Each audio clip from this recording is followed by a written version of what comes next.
नमस्कार दोस्तों, आप कहानी सुन रहे हैं मनोरमा उपन्यास मुंशी प्रेमचंद भाग 19 और 20। मनोरमा अध्याय 19।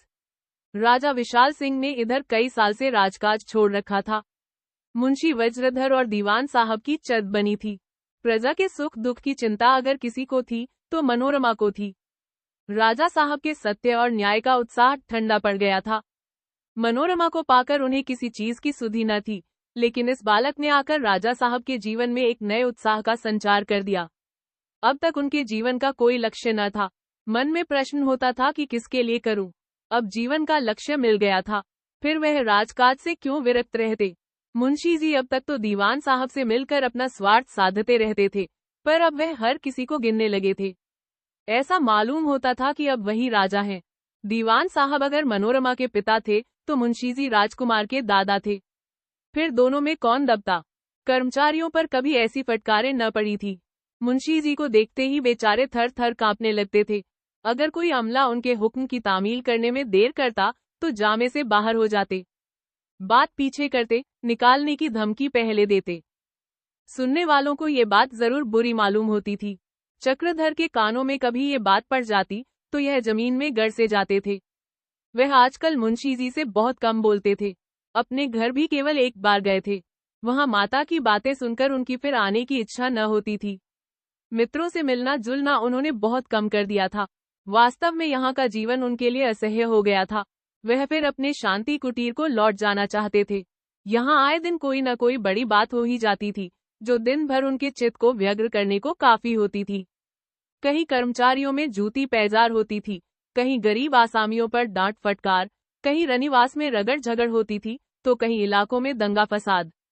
उन्हें स्वयं कभी कर्मचारियों को तंबीह करनी पड़ती।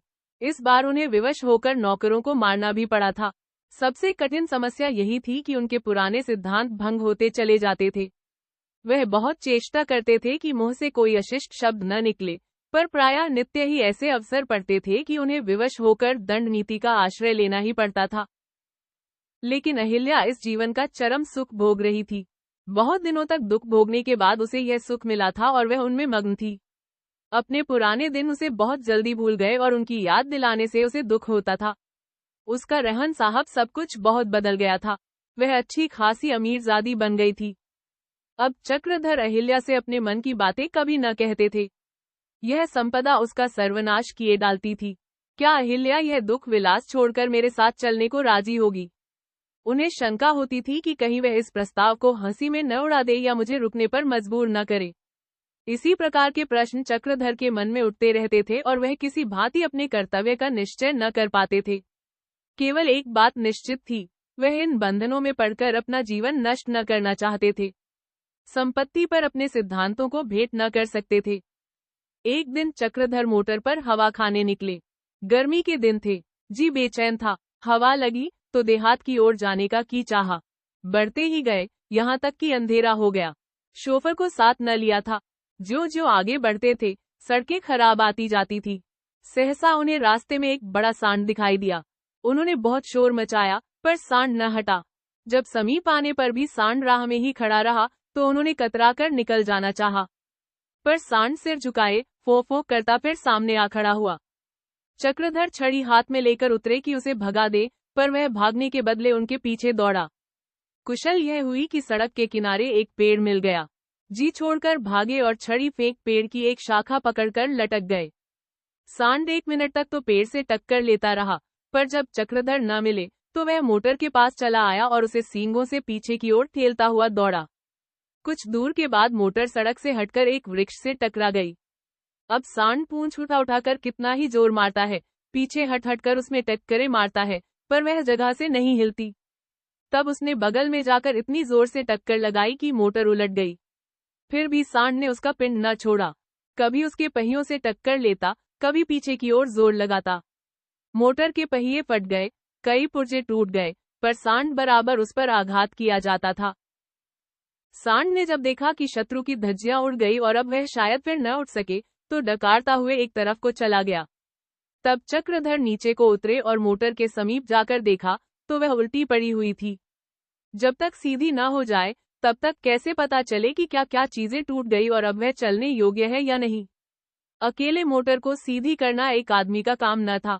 पूर्व की ओर थोड़ी ही दूर पर एक गांव था। चक्रधर उसी तरफ चले। वह बहुत छोटा सा पुरवा था।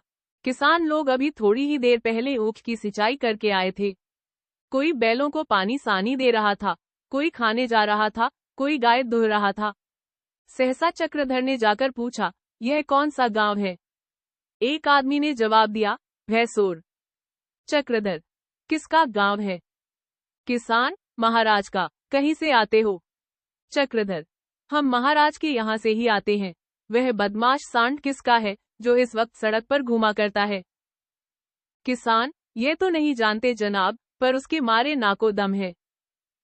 चक्रधर ने सांड के आक्रमण का जिक्र करके कहा, तुम लोग मेरे साथ चलकर मोटर को उठा दो। इस पर दूसरा किसान अपने द्वार से बोला, सरकार, भला रात को मोटर उठाकर क्या कीजिएगा? वह चलने लायक तो होगी नहीं। चक्रधर, तो तुम लोगों को उसे ठेल कर ले चलना होगा। पहला किसान, सरकार रात भर यहीं ठहरे, सवेरे चलेंगे। न चलने लायक होगी तो गाड़ी पर लाद कर पहुंचा देंगे। चक्रधर ने झल्लाकर कहा, कैसी बातें करते हो जी, मैं रात भर यहाँ पड़ा रहूंगा, तुम लोगों को इसी वक्त चलना होगा। चक्रधर को उन आदमियों में से कोई न पहचानता था। समझे, राजाओं के यहाँ सभी तरह के लोग आते जाते हैं, होंगे कोई। फिर वे सभी जाति से ठाकुर थे और ठाकुर से सहायता के नाम पर जो काम चाहे ले लो, बेगाड़ के नाम पर उनकी त्योरियां बदल जाती हैं। किसान ने कहा, साहब, इस वक्त तो हमारा जाना न होगा। अगर बेगाड़ चाहते हो तो वह उत्तर की ओर दूसरा गांव है, वहां चले जाइए, बहुत चमार मिल जाएंगे। यह कहकर वह घर में जाने लगा। चक्रधर को ऐसा क्रोध आया कि उसके हाथ पकड़कर घसीट लूं और ठोकर मारते हुए के चलूं, मगर उन्होंने जब्त करते हुए कहा, मैं सीधे से कहता हूं तो तुम लोग उड़ंघाइयां बताते हो। अभी कोई चपरासी आकर 2 गुड़कियां जमा देता तो सारा गांव भेड़ की भांति उसके पीछे चला जाता। किसान वहीं खड़ा हो गया और बोला, सिपाही क्यों गुड़कियां जमाएगा? कोई चोर है? हमारी खुशी नहीं जाते, आपको जो करना है कर लीजिएगा। चक्रधर से जब्त न हो सका। छड़ी हाथ में थी ही वह बाज की तरह किसान पर टूट पड़े और धक्का देकर कहा, चलता है या जमाओ 2-4 हाथ? तुम लात के आदमी भला बात से क्यों मानने लगे? चक्रधर कसरती आदमी थे। किसान धक्का खाकर गिर पड़ा। यो वह भी करारा आदमी था। उलझ पड़ता तो चक्रधर आसानी से उसे न गिरा सकते, पर यह रौब में आ गया। सोचा, कोई हकीम है, नहीं तो उसकी हिम्मत न पड़ती कि हाथ उठाए। संभलकर उठने लगा। चक्रधर ने समझा शायद यह उठकर मुझ पर वार करेगा। लपक कर फिर एक धक्का दिया। सहसा सामने वाले घर से एक आदमी लालटेन लेकर निकल आया और चक्रधर को देखकर बोला, अरे भगत जी, तुमने यह भेष कब से धारण किया? मुझे पहचानते हो? हम भी तुम्हारे साथ जेल में थे। चक्रधर उसे तुरंत पहचान गए। यह उनका जेल का साथी धन्ना सिंह था। चक्रधर का सारा क्रोध हवा हो गया। लजाते हुए बोले, क्या तुम्हारा घर इसी गांव में है धन्ना? धन्ना सिंह, हाँ साहब। यह आदमी जिसे आप ठोकरें मार रहे हैं, मेरा सगा भाई है। खाना खा रहा था। खाना खाकर जब तक उठे तब तक तो गर्मा ही गए। तुम्हारा मिजाज इतना कड़ा कब से हो गया? कहाँ तो दरोगा को बचाने के लिए अपनी छाती पर संगीन रोक ली थी, कहाँ आज जरा सी बात पर इतने तेज पड़ गए। उद्धरण। चक्रधर पर घड़ों पानी पड़ गया। वे अपनी सफाई में एक शब्द भी न बोल सके। उनके जीवन की सारी कमाई, जो उन्होंने न जाने कौन कौन से कष्ट सहकर बटोरी थी, यहीं लुट गई। धन्ना सिंह ने अपने भाई को हाथ पकड़कर बैठाना चाहा, तो वह जोर से हाय हाय कह के चिल्ला उठा। दूसरी बार गिरते समय उसका दाहिना हाथ उखड़ गया था। धन्ना सिंह ने समझा उसका हाथ टूट है। चक्रधर के प्रति उसकी रही सही भक्ति भी गायब हो गई। उनकी ओर आरक्त नेत्रों से देखकर बोला, सरकार आपने तो इनका हाथ ही तोड़ दिया। ओंठ चबाकर, क्या करे, अपने द्वार पर आए हो और कुछ पुरानी बातों का ख्याल है, नहीं तो इस समय क्रोध ऐसा आ रहा है कि इसी तरह तुम्हारे हाथ भी तोड़ दूं। अभी जाकर महाराज के द्वार पर फरियाद करें तो तुम खड़े खड़े बंध जाओ। बाबू चक्रधर सिंह का नाम तो तुमने सुना होगा। अब किसी सरकारी आदमी की मजाल नहीं कि बेगाड़ के सके, तुम बेचारे किस गिनती में हो। तुम्हारे ही उपदेश में मेरी पुरानी आदत छूट गई। गांजा और चरस तभी छोड़ दिया, जुए के बगीचे नहीं जाता। जिस लाठी से सैकड़ों सिर फोड़ डाले, अब वह टूटी हुई पड़ी है। मुझे तो तुमने यह उपदेश दिया और आप लगे गरीबों को कुचलने। मन्ना सिंह ने इतना ही न कहा था कि रात को यहीं ठहर जाओ, सवेरे हम तुम्हारी मोटर को पहुंचा देंगे। इसमें क्या बुराई थी? चक्रधर ने ग्लानि वेदना से व्यथित स्वर में कहा। धन्ना सिंह, मैं बहुत लज्जित हूँ, मुझे क्षमा करो, जो दंड चाहे दो। मैं सिर झुकाए हुए हूँ, जरा भी सिर न हटाऊंगा, एक शब्द भी मुंह से न निकालूंगा। यह कहते कहते उनका गला फंस गया। धन्ना सिंह भी गदगद हो गया। बोला, अरे भगत जी, ऐसी बातें न कहो। भैया, भाई का नाता बड़ा गहरा होता है। भाई चाहे अपना शत्रु भी हो, लेकिन कौन आदमी है जो भाई को मार खाते देखकर क्रोध को रोक सके। मुझे अपना वैसा ही दास समझो जैसा जेल में समझते थे। तुम्हारी मोटर कहाँ है? चलो मैं उठाए देता हूँ, हुक्म हो तो गाड़ी जोत दूं। चक्रधर ने रोककर कहा, जब तक इसका हाथ अच्छा न हो जाएगा तब तक मैं कहीं न जाऊंगा धन्ना सिंह। हाँ, कोई ऐसा आदमी मिले जो यहाँ से जगदीशपुर जा सके तो उसे मेरी चिट्ठी दे दो। धन्ना सिंह, जगदीशपुर में तुम्हारा कौन है भैया? क्या रियासत में नौकर हो गए हो? चक्रधर, नौकर नहीं हूँ, मैं मुंशी वज्रधर का बेटा हूँ। धन्ना सिंह ने विस्मृत होकर कहा, सरकार ही बाबू चक्रधर सिंह हैं। धन्य भाग थे कि सरकार के आज दर्शन हो गए। इतना कहते हुए वह दौड़कर घर में गया और एक चारपाई लाकर द्वार पर डाल दी। फिर लपक कर गांव में खबर दे आया। एक क्षण में गांव के सब आदमी आकर चक्रधर को नजरें देने लगे। चारों ओर हलचल सी मच गई। सबके सब उनके यश गाने लगे। जब से सरकार आए हैं, हमारे दिन फिर गए हैं। आपका शील स्वभाव जैसा सुनते थे वैसा ही पाया। आप साक्षात भगवान हैं। धन्ना सिंह, मैंने तो पहचाना ही नहीं था। क्रोध में जाने क्या क्या बक गया।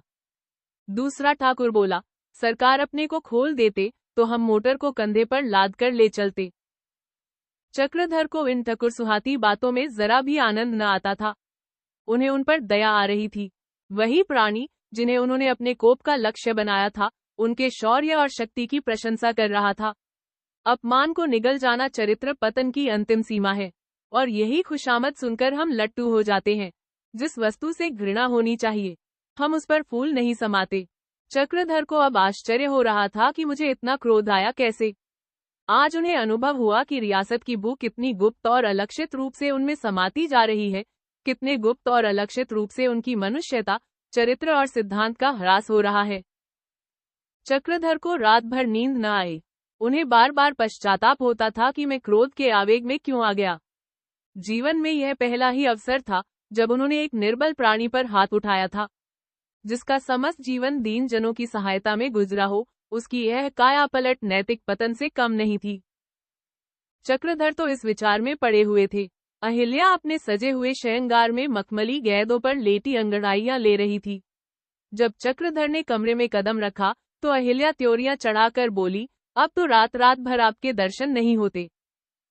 चक्रधर, तुम्हें कुछ खबर भी है? आधे घंटे तक तुम्हें जगाता रहा, जब तुम न जागी तो चला गया। यहाँ आकर तुम सोने में कुशल हो गई हो। अहिल्या, क्या मैं सचमुच बहुत सोती हूँ? चक्रधर, अच्छा, अभी तुम्हें उस पर संदेह भी है। घड़ी में देखो, 8 बज गए हैं। तुम 5 बजे उठकर घर का धंधा करने लगती थी। अहिल्या, तब की बात जाने दो, अब उतने सवेरे उठने की जरूरत ही क्या है? चक्रधर, तो क्या तुम उम्र भर यहाँ मेहमानी खाओगी? अहिल्या ने विस्मित होकर कहा, इसका क्या मतलब? चक्रधर, इसका मतलब यही है कि हमें यहाँ आए बहुत दिन गुजर गए हैं। अब अपने घर चलना चाहिए। अहिल्या, अपना घर कहाँ है? चक्रधर, अपना घर वही है जहाँ अपने हाथों की कमाई है। ससुराल की रोटियां बहुत खा चुका। खाने में तो वह बहुत मीठी मालूम होती है, पर उससे बुद्धि भ्रष्ट हो जाती है। इतने ही दिनों में हम दोनों कुछ में कुछ हो गए। यहाँ कुछ दिन और रहा तो कम से कम मैं तो कहीं का न रहूंगा। कल मैंने एक गरीब किसान को मारते मारते अधमरा कर दिया। उसका कसूर केवल इतना था कि वह मेरे साथ आने को राजी न होता था। अहिल्या, यह कोई बात नहीं। गंवारों के उज्जड़पन पर क्रोध आ ही जाता है। मैं यहाँ दिन भर लौंडियों पर झल्लाती रहती हूँ, मगर मुझे तो कभी ये ख्याल ही नहीं आया कि घर छोड़कर भाग जाऊं। चक्रधर, तुम्हारा घर है, तुम रह सकती हो, लेकिन मैंने तो जाने का निश्चय कर लिया है। अहिल्या ने अभिमान से सिर उठाकर कहा, तुम न रहोगे तो मुझे यहाँ रहकर क्या लेना है? मेरे राजपाट तो तुम हो। जब तुम ही न रहोगे तो अकेले पड़ी पड़ी मैं क्या करूंगी? जब चाहे चलो, हाँ पिताजी से पूछ लो, उनसे बिना पूछे जाना तो उचित नहीं। मगर एक बात अवश्य कहूंगी, हम लोगों के जाते ही यहाँ का सारा कारोबार चौपट हो जाएगा। रियासत रेज़बार हो जाएगी और एक दिन बेचारे लल्लू को ये सब पापड़ बेलने पड़ेंगे। चक्रधर समझ गए कि मैं आग्रह करूं तो यह मेरे साथ जाने को राजी हो जाएगी। जब ऐश्वर्य और पति प्रेम दो में से एक को लेने और दूसरे को त्याग देने की समस्या पड़ जाएगी तो अहिल्या किस ओर झुकेगी, इसमें लेश मात्र भी संदेह नहीं था। लेकिन वह उसे कठोर घोर संकट में डालना उचित न समझते थे। आग्रह से विवश होकर यह उनके साथ चली ही गई तो क्या, जब उसे कोई कष्ट होगा तो मन ही मन झुंझलाएगी और बात बात पर कुड़ेगी और लल्लू को यहाँ छोड़ना ही पड़ेगा। मनोरमा उसे एक क्षण के लिए भी नहीं छोड़ सकती। राजा साहब तो उसके वियोग में प्राण त्याग दे, पुत्र को छोड़कर अहिल्या कभी जाने को तैयार न होगी और हो भी गई तो बहुत जल्द लौट आएगी। चक्रधर बड़ी देर तक इन्हीं विचारों में मग्न बैठे रहे। अंत में उन्होंने बिना किसी से कहे सुने चले जाने का संकल्प किया। इसके सिवाय गला छुड़ाने का कोई उपाय न सूझता था। चक्रधर ने अपने कमरे में जाकर 2-4 कपड़े और किताबें समेट कर रख दी। कुछ इतना ही सामान था जिसे एक आदमी आसानी से हाथ में लटकाए लिए जा सकता था। उन्होंने रात को चुपके से बकुचा उठाकर ले जाने का निश्चय किया। यात्रा की तैयारी करके और अपने मन को अच्छी तरह समझाकर चक्रधर अपने शयनागार में सोने का बहाना करने लगे। वह चाहते थे कि ऐसे जाए तो मैं अपना बाकुचा उठाऊं और लंबा हो जाऊं। मगर निंद्रा विलासिनी अहिल्या की आंखों से आज नींद कोसों दूर थी। वह कोई न कोई प्रसंग छेड़कर बातें करती जाती थी, यहाँ तक कि जब आधी रात से अधिक बीत गई तो चक्रधर ने कहा, भाई अब मुझे सोने दो, आज तुम्हारी नींद कहाँ भाग गई। उन्होंने चादर ओढ़ ली और मुंह फेर लिया। गर्मी के दिन थे, कमरे में पंखा चल रहा था, फिर भी गर्मी मालूम होती थी। रोज किवाड़ खुले रहते थे। जब अहिल्या को विश्वास हो गया कि चक्रधर दो गए तो उसने दरवाजे अंदर से बंद कर दिए और बिजली की बत्ती ठंडी करके सोई। आज वह न जाने क्यों इतनी सावधान हो गई थी। पगली, जाने वालों को किसने रोका है। रात बीत चुकी थी, अहिल्या को नींद आते देर न लगी। चक्रधर का प्रेम कातर हृदय अहिल्या के यूं सावधान होने पर एक बार विचलित हो उठा। वे अपने आंसुओं के वेग को न रोक सके। यह सोचकर उनका कलेजा फटा जाता था कि जब प्रातःकाल वह मुझे न पाएगी तो क्या दशा होगी। चारों ओर सन्नाटा छाया था। सारा राजभवन शांति में विलीन हो रहा था। चक्रधर ने उठकर द्वारों को टटोलना शुरू किया, पर ऐसा दिशा भ्रम हो गया था कि द्वारों का ज्ञान न हुआ।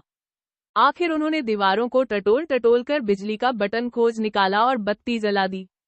चुपके से बाहर के कमरे में आए, अपना हैंडबैग निकाला और बाहर निकले। बाहर आकर चक्रधर ने राजभवन की ओर देखा। असंख्य खिड़कियों और दरीचों से बिजली का दिव्य प्रकाश दिखाई दे रहा था। उन्हें वह दिव्य भवन सहस्त्र नेत्रों वाले पिशाच की भक्ति जान पड़ा, जिसने उनका सर्वनाश कर दिया था। वह कदम बढ़ाते हुए आगे चले।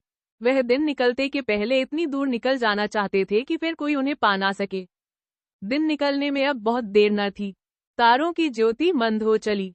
चक्रधर ने और तेजी से कदम बढ़ाया।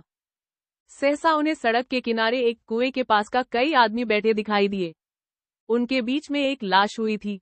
कई आदमी लकड़ी के कुंदे लिए पीछे आ रहे थे। चक्रधर पूछना चाहते थे, कौन मर गया है। धन्ना सिंह की आवाज पहचान कर वह सड़क पर ही ठिठक गए। इसने पहचान लिया तो बड़ी मुश्किल होगी। धन्ना सिंह कह रहा था, कजा आ गई तो कोई क्या कर डॉक्टर है। बाबूजी के हाथ में कोई डंडा भी तो न था। 2-4 घूंसे मारे होंगे और क्या, मगर उस दिन से फिर उठा नहीं। दूसरे आदमी ने कहा, ठाव कुटाव की बात है, मन्ना भाई को कुटाव चोट लग गई। धन्ना सिंह, बाबूजी सुनेंगे तो उन्हें बहुत रंज होगा। जेल में हम लोग उन्हें भगत जी कहा करते थे। एक बूढ़ा आदमी बोला, भैया जेल की बात दूसरी थी। तब दयावान रहे होंगे, राज पाकर दयावान रहे तो जाने। धन्ना सिंह, बाबा वह राज पाकर फूल उठने वाले आदमी नहीं। तुमने देखा, यहाँ से जाते ही जाते माफी दिला दी। बूढ़ा, अरे पागल, जान का बदला कभी माफी से चुकता है। तुम बाबूजी को दयावान कहते हो, मैं तो उन्हें 100 हत्यारों का एक हत्यारा कहता हूँ। राजा है, इससे बचे जाते हैं। दूसरा होता तो फांसी पर लटकाया जाता। चक्रधर वहां एक क्षण भी और खड़े न रह सके। उन आदमियों के सामने जाने की हिम्मत न रही। 5 साल गुजर गए, पर चक्रधर का कुछ पता नहीं। फिर यही गर्मी के दिन हैं। दिन को लू चलती है, रात को अंगारे बरसते हैं, मगर अहिल्या को नया पंखे की जरूरत है, न खस की टट्टियों की। उस वियोगिनी को अब रोने के सिवाय दूसरा काम नहीं है। वह अपने को बार बार देख करती है कि वह चक्रधर के साथ क्यों न चली गई। शंखधर उनसे पूछता रहता है, अम्मा बापूजी कब आएंगे? वह क्यों चले गए अम्मा जी? रानी अम्मा कहती है, वह आदमी नहीं देवता है, फिर तो लोग उनकी पूजा करते होंगे। अहिल्या के पास इन प्रश्नों का उत्तर रोने के सिवाय का कुछ नहीं था। शंखधर कभी कभी अकेले बैठकर रोता है, कभी कभी अकेले सोचा करता है पिताजी कैसे आएंगे। शंखधर का जी अपने पिता की कीर्ति सुनने से कभी न भरता। मैं रोज अपनी दादी के पास जाता है और उनकी गोद में बैठा हुआ घंटों उनकी बातें सुना करता है। निर्मला दिन भर उनकी राह देखा करती है, उसे देखते ही निहाल हो जाती है। शंखधर ही अब उसके जीवन का आधार है। अहिल्या का मोह भी अब वह नहीं देखना चाहती। मुंशी जी का रियासत की तरफ से 1000 रुपए वजीफा मिलता है। राजा साहब ने उन्हें रियासत के कामों से मुक्त कर दिया है, इसीलिए मुंशी जी अब अधिकांश घर पर ही रहते हैं। शराब की मात्रा तो धन के साथ नहीं बढ़ी बल्कि और घट गई है, लेकिन संगीत प्रेम बढ़ गया है। उनके लिए सबसे आनंद का समय वह होता है जब वह शंखधर को गोद में लिए मोहल्ले भर के बालकों को पैसे बांटने लगते हैं। इससे बड़ी खुशी की वह कल्पना ही नहीं कर सकते। एक दिन शंखधर 9 बजे ही पहुंचा। निर्मला उस समय स्नान करके तो उसी को जल चढ़ा रही थी। जब जल चढ़ाकर आई तो शंखधर ने पूछा, दादी जी तुम पूजा क्यों करती हो? निर्मला लेशन कदर को गोद में लेकर कहा, बेटा भगवान से मनाती हूँ कि मेरी मनोकामना पूरी करें। शंखधर, भगवान सबके मन की बात जानते हैं। निर्मला, हाँ बेटा भगवान सब कुछ जानते हैं। दूसरे दिन प्रातःकाल शंखधर ने स्नान किया, लेकिन स्नान करके वह जलपान करने न आया। न जाने कहाँ चला गया। अहिल्या इधर उधर देखने लगी, कहाँ चला गया। मनोरमा के पास आकर देखा, वहां भी न था, अपने कमरे में भी ना था, छत पर भी ना था। दोनों रमणियां घबराई कि स्नान करके कहाँ चला गया।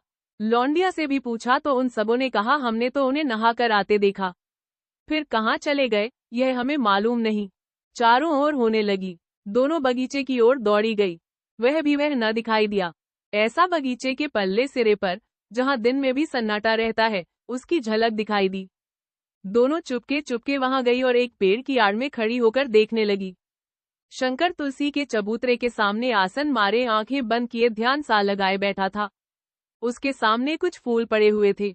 एक क्षण के लिए उसने आंखें खोली, तुलसी के चबूतरे की कई बार परिक्रमा की और तुलसी की वंदना करके धीरे से उठा। दोनों महिलाएं ओट से निकलकर उसके सामने खड़ी हो गई। शंखधर उन्हें देखकर कुछ लज्जित सा हो गया और बिना कुछ बोले आगे बढ़ा। मनोरमा, वहां क्या करते थे बेटा? शंखधर, कुछ तो नहीं, ऐसे ही घूमता था।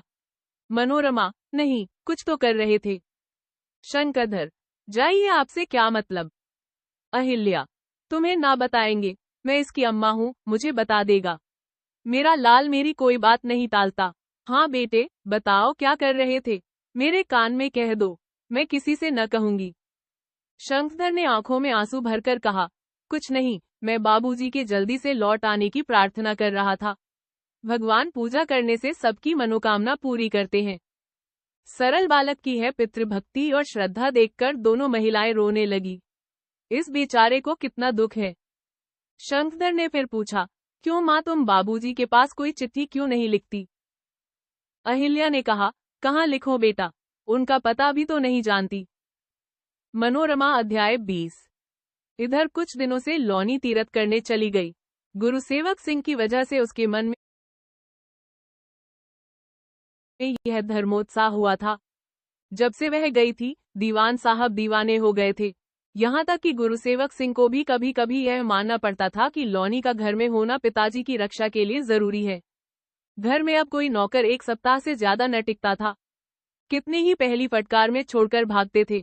शराब की मात्रा नहीं दिनों दिन बढ़ती जाती थी, जिससे भय होता था कि कोई भयंकर रोग न खड़ा हो जाए। भोजन अब वह बहुत थोड़ा करते थे। लौनी दिन भर में 2-4 सेर उनके पेट में भर दिया करती थी। आधा पाव के लगभग घी भी किसी तरह पहुंचा दिया करती थी। इस कला में वह निपुण थी। पति की सेवा का अमर सिद्धांत, जो 40 साल की सेवा के उपरांत भोजन को योजना ही पर विशेष आग्रह करता है, सदैव उसकी आंखों के सामने रहता था। ठाकुर साहब अब लौनी की सूरत भी नहीं देखना चाहते थे। इसी आशय के पत्र उनको लिखा करते थे। हर एक पत्र में वह अपने स्वास्थ्य का विवरण अवश्य किया करते थे। उनकी पाचन शक्ति अब बहुत अच्छी हो गई थी। रुधिर के बढ़ जाने से जितने रोग उत्पन्न होते थे, उनकी अब कोई संभावना न थी।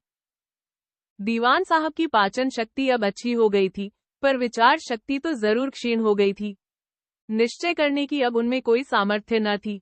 ऐसी ऐसी गलतियां करते थे कि राजा साहब को उनका बहुत लिहाज करने पर भी ऐतराज करना पड़ता था। वह कार्यदक्षता, वह तत्परता, वह विचारशीलता, जिन्होंने उन्हें चपरासी से दीवान बनाया था, अब उनका साथ छोड़ गई थी। गुरुसेवक को भी अब मालूम होने लगा था कि पिता की आड़ में कोई दूसरी ही शक्ति रियासत का संचालन करती थी। एक दिन उन्होंने पिताजी से कहा, लौनी कब तक घर आएगी? दीवान साहब ने उदासीनता से कहा, उसका दिल जाने, यहाँ आने की तो खास जरूरत नहीं मालूम होती। अच्छा है, अपनी कमी का प्रायश्चित ही कर ले, यहाँ आकर क्या करेगी? उसी दिन भाई बहन में भी इसी विषय में बातें हुई। मनोरमा ने कहा, भैया, क्या तुमने लौनी अम्मा को बुला ही दिया? दादाजी की दशा देख रहे हो कि नहीं? सूख कर कांटा हो गए हैं। जब से अम्मा का स्वर्गवास हुआ, दादाजी ने अपने को उसके हाथों बेच दिया।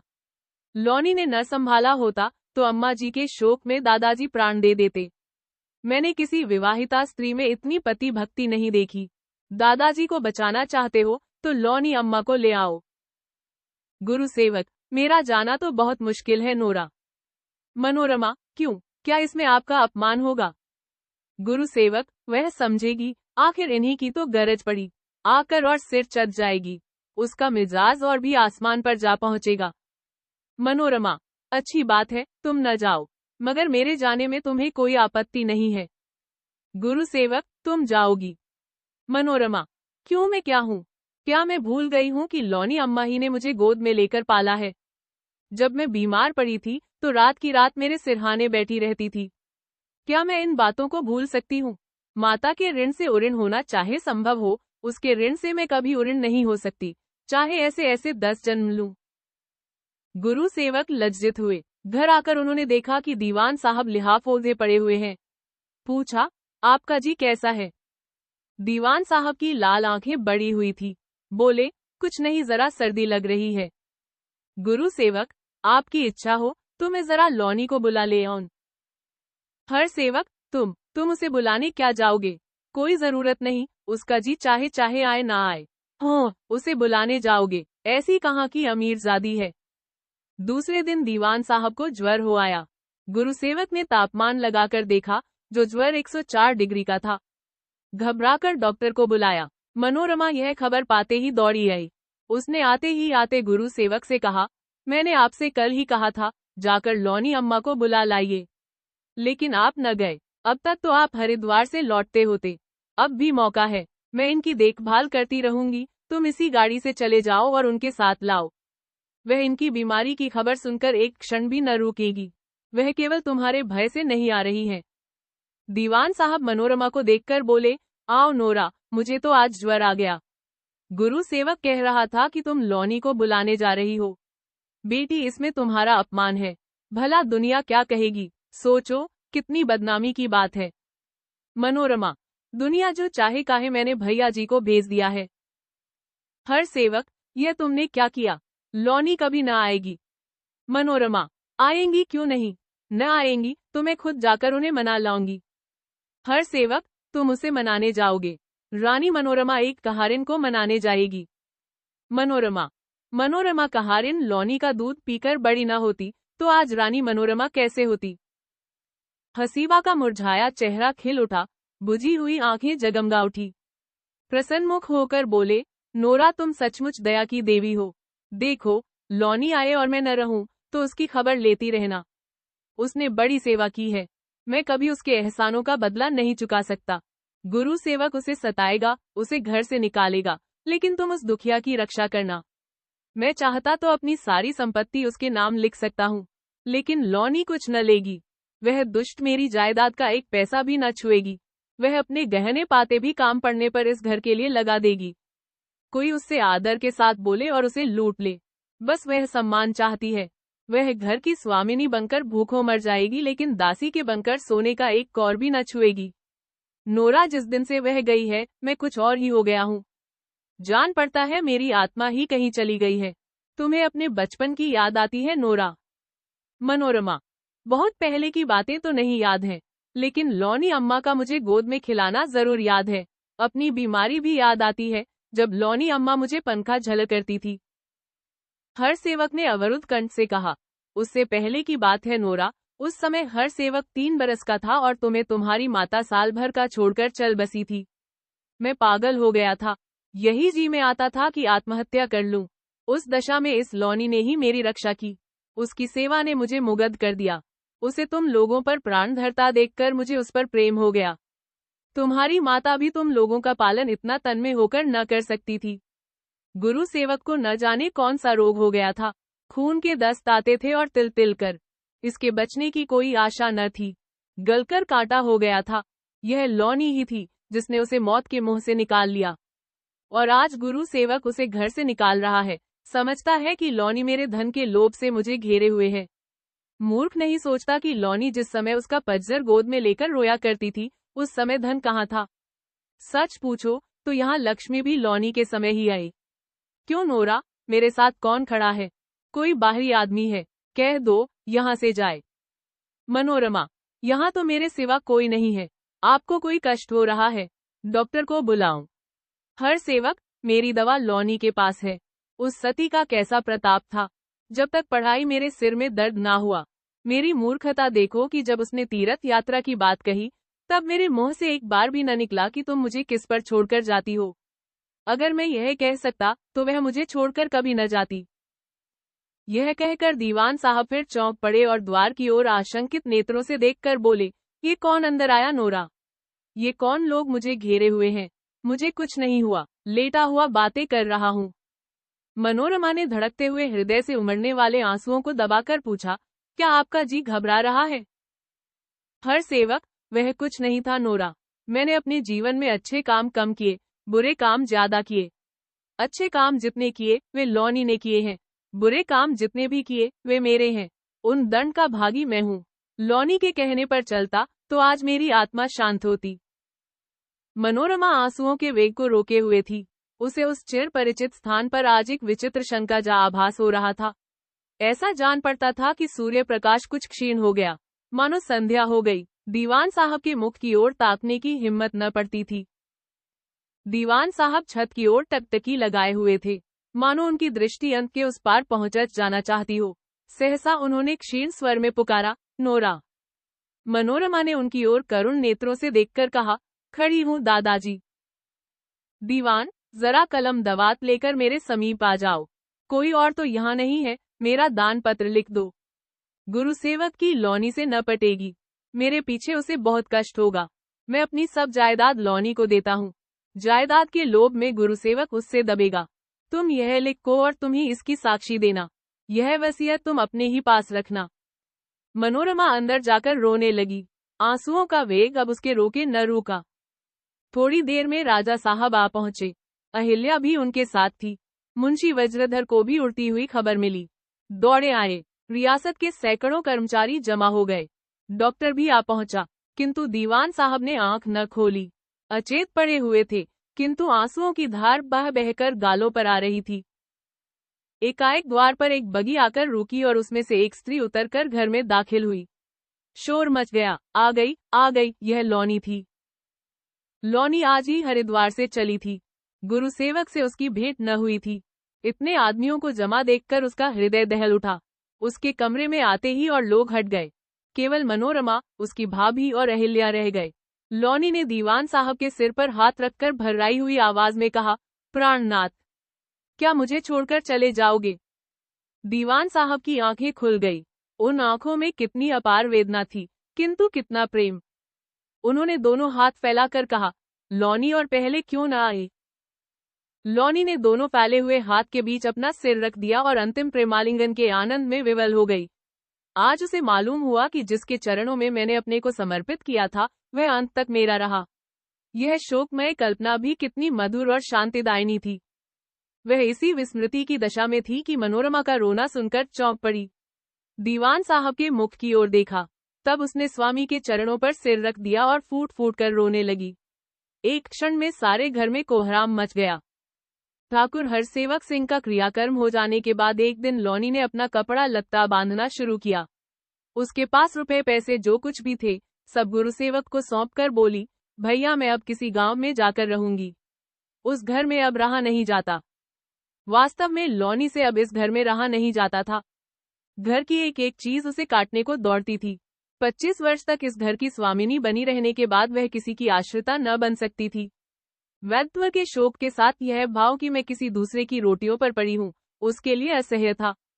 हालांकि गुरुसेवक पहले से अब कहीं ज्यादा उसका लिहाज करते थे और कोई ऐसी बातें न होने देते थे जिससे उसे रंज हो। फिर भी कभी कभी ऐसी बातें हो ही जाती थी जो उसकी पराधीनता की याद दिला देती थी। इसलिए अब वह यहाँ से जाकर किसी देहात में जाकर रहना चाहती थी।